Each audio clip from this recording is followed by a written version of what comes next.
좀 늦게 왔어요 배달이. 그러니까 좀 짜장면이라도 마음 편히 먹어야 되는데 이거 갑자기 또 신라젠 터져가지고 우리 이야기 안 할 수도 없고 또 제가 신라젠 취재도 오래 했거든요. 옛날에 주식초등학교 할 때도 신라젠 그때 이제 처음으로 실질심사 들어갔을 때도 주식초등학교에서 내가 상장폐지 제도에 대해서 막 그때 설명을 한 영상이 있어. 그것도 조회수 많이 나왔는데 혹시 못 보신 분들은 그거 보셔도 좋습니다. 근데 지금은 이제 현재 진행형이니까 신라젠 이제 상당 기간 거래 정지됐다가 이제 코스닥 시장본부 한국거래소 코스닥 시장본부 기업심사위원회에 올라갔는데 오늘 며칠이야? 1월 18일에 상장 폐지라는 공시가 나왔잖아. 이거 보고 모르는 언론 기자들은 다 상장 폐지라고 이제 막 속보 때리고 난리도 아니라고 지금 막 장난 아니잖아. 지금 막 통신사들만 다 신라젠 상장 폐지된다고. 지금 뭐 그러면 당장은 뭐 다음 주부터 거래 뭐 저기 뭐 정리매매 들어갈 것처럼 그거 아니라고. 내가 답답해 죽겠네. 근데 일단 짜장면 뿌니까 이거부터 좀 먹자. 말이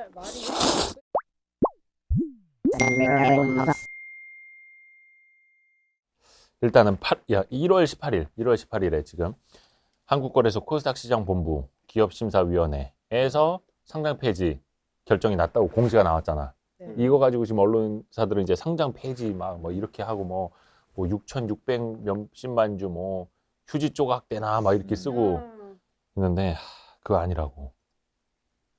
근데 어떻게 톤 정리를 해야 될지는 모르겠는데 이렇게 이야기를 해도 될라나 모르겠지만 내 경험적으로 봤을 땐 신라젠은 상장 폐지 안 될 가능성이 매우 높아.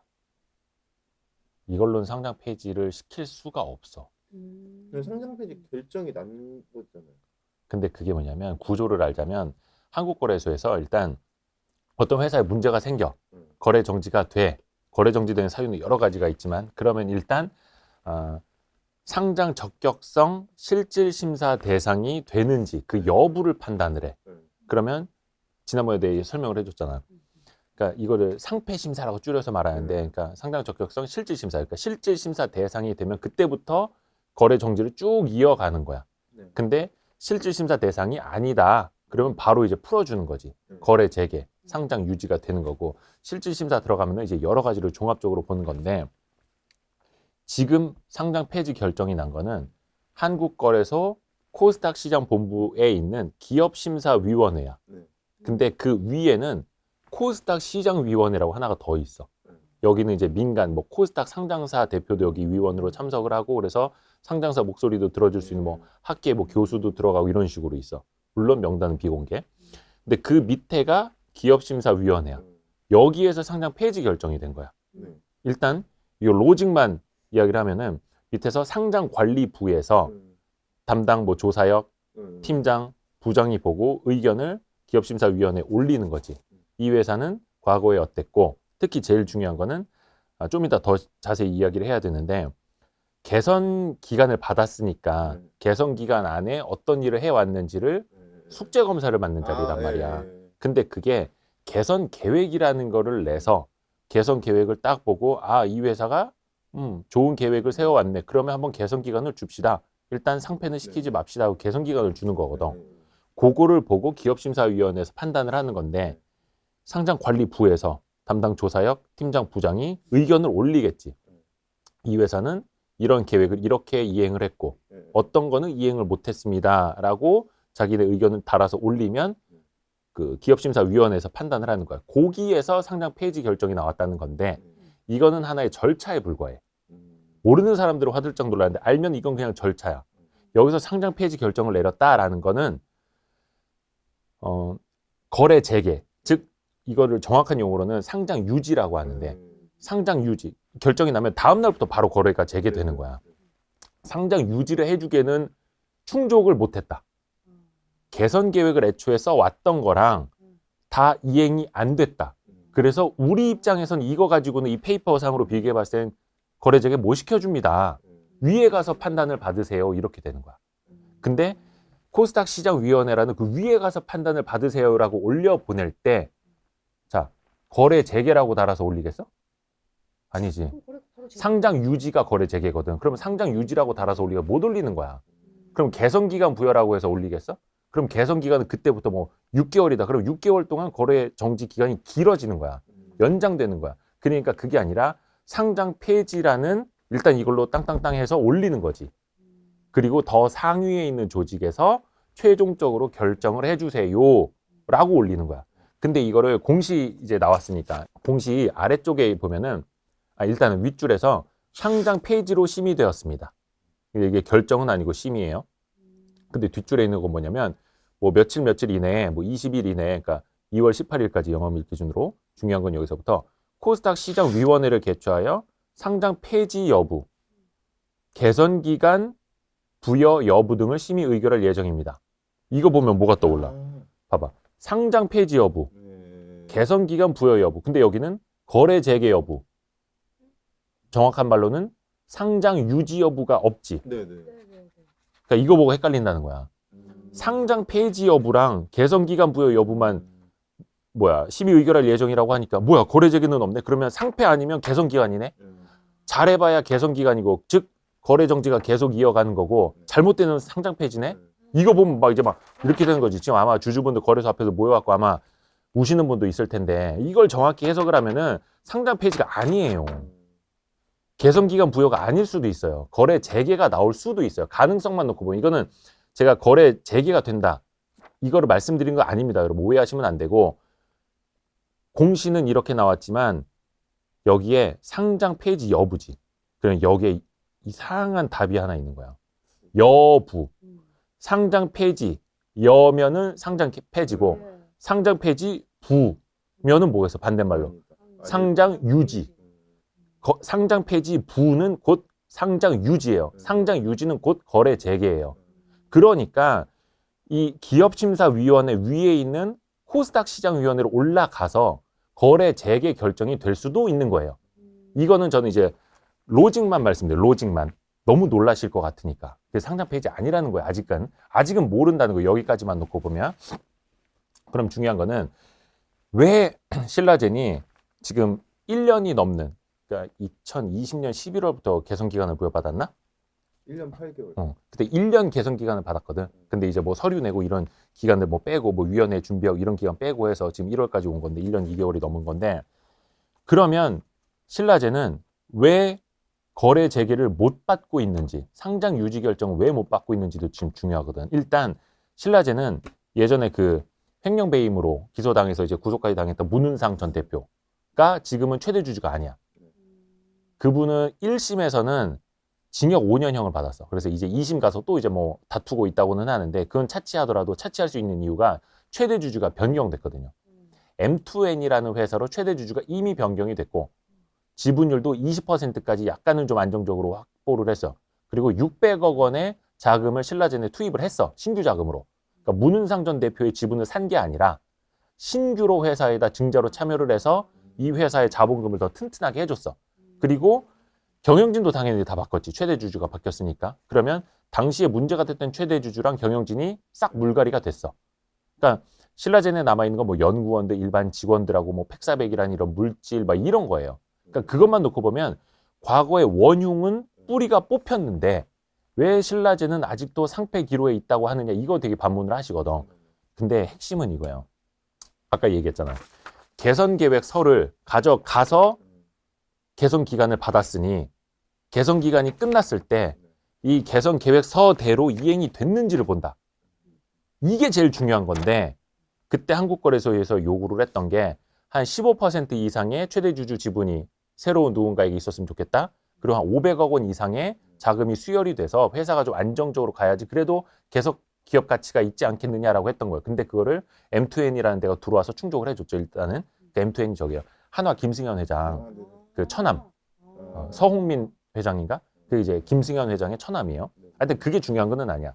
근데 어찌됐든 최대주가 다 변경이 됐어. 근데 개선 계획 서상에 뭐가 담겼길래 지금까지 왔느냐? 제일 이행을 못한 한 가지가 있어. 최대주도 받고 다 바꾸고 뭐 열심히 뭐 임상도 하고 뭐 해외 임상도 하고 막 하는데 그게 바로 기술 수출. 라이선스 아웃이라고 표현을 하는 자기네 뭐 팩사백이 됐든 어떤 물질을 가지고 어디 뭐 글로벌 제약사가 됐든 어디에 라이선스 아웃을 하겠다. 기술 수출을 하겠다라고 2020년 그 11월에 개선 그 기간을 받을 때 계획서에 넣었던 거야. 근데 어떻게 됐어? 기술 수출을 못 했잖아. 근데 그거는 주된 영업과 관련된 행동이기 때문에 잠깐만요. 약속한 게 있어서 저희가 기간을 드렸는데 약속을 못 지켰네요. 그러면 저희가 거래 재개를 해드릴 수는 없죠. 저 위에 가서 판단 받아보세요. 여기까지 온 거야. 그러면 그때 신라제는 왜 라이선스 아웃을 개선 계획서에 넣었을까? 뭐 자만심이었을까?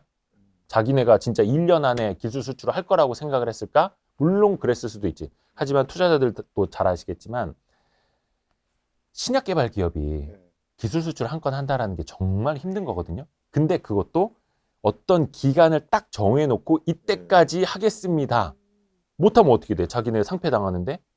근데 그거를 신라제는 개선 계획서에다 그 약속으로 담았던 거야. 일종의 그럴 수밖에 없었던 상황이었다는 거지. 그거라도 넣어야 개선 기간을 받을 수 있었으니 이 회사도 그거라도 넣어서 어떻게 해서든 우리가 최대 주주도 변경하고 경영진도 변경하고 라이선스 아웃도 열심히 노력을 해서 회사를 살려보자. 1년 뒤에는 뭔가 그래도 잘 될 수 있겠지라고 희망도 품고 목표도 담아서 개선 계획서를 쓴 거지. 근데 지금에 와서 돌아보면 혹자들은 분명히 그런 얘기 할 거야.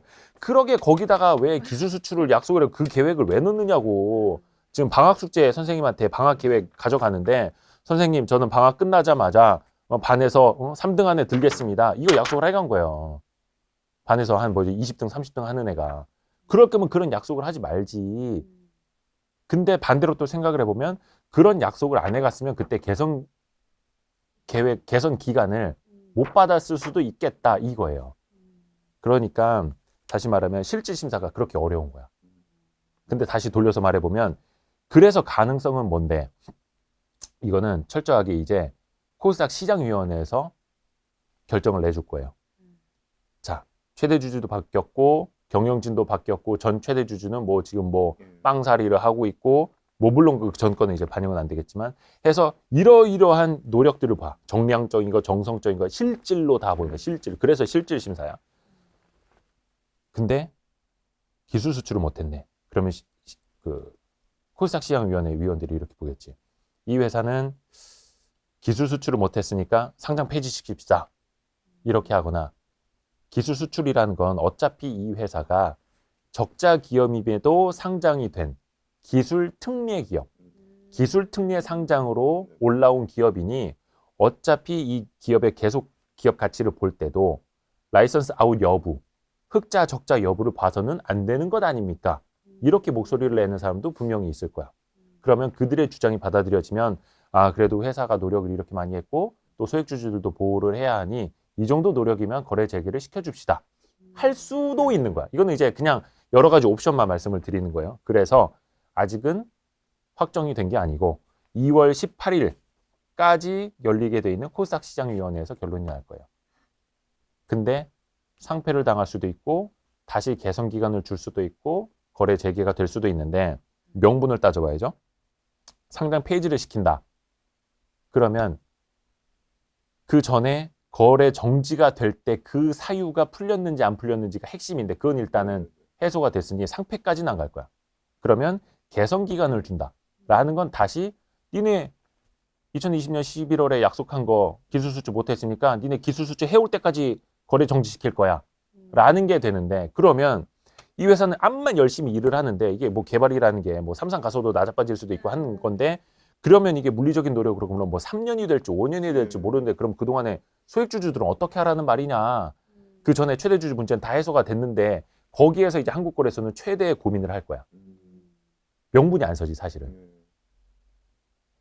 특례 상장으로 자기네가 문턱 낮춰가지고 적자기업 상장 시켜줬는데 흑자 못 낸다고. 돈 못 벌어온다고 너네 거래하지 마. 이게 이제 약간 명분이 안 맞을 수도 있어요. 근데 반면에 어떻게 보면 그게 본질은 아니니 상장 유지, 즉 거래 재개를 시켜줄 수도 있겠다. 해서 원활한 경영 활동을 하시면서 기술 수출도 열심히 해보시라 라고 풀어줄 수도 있고. 근데 나는 상장 폐지 가능성은 거의 없다고 보고 개선기간 부여 이것도 사실은 명분이 좀 없어. 내가 봤을 때는 거래 재개될 가능성도 있어 보이는데 이거 너무 조심스럽다. 뭐 누구한테 희망 고문 주고 이러면 안 되는데 하여튼 이거는 나의 그 다년간에 걸친 내가 솔직히 상폐 기업들 막 취재 많이 했잖아. 한계 기업들 막 상장뿐만 아니라 상장 폐지까지도 그런 케이스로 보면은 좀 그래요. 예. 예전에 그 경남제약 케이스가 그랬어. 경남제약도 몇 년 전에 연말에 이 똑같아 기업심사위원회에서 상장 폐지 때렸어.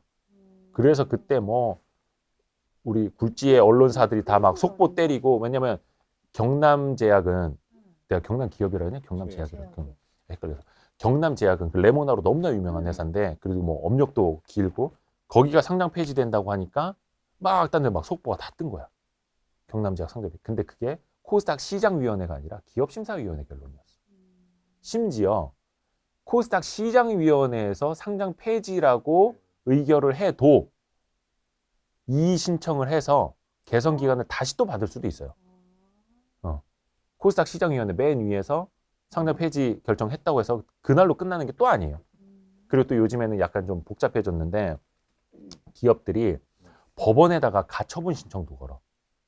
이게 한 2, 3년 전까지만 해도 3년 전까지만 별로 없던 일인데 한 2년 전쯤부터 기업들이 상폐 당할 것 같으니까 아예 법원까지 가는 거예요, 이제는. 한국거래소는 그러니까 민간기관이에요.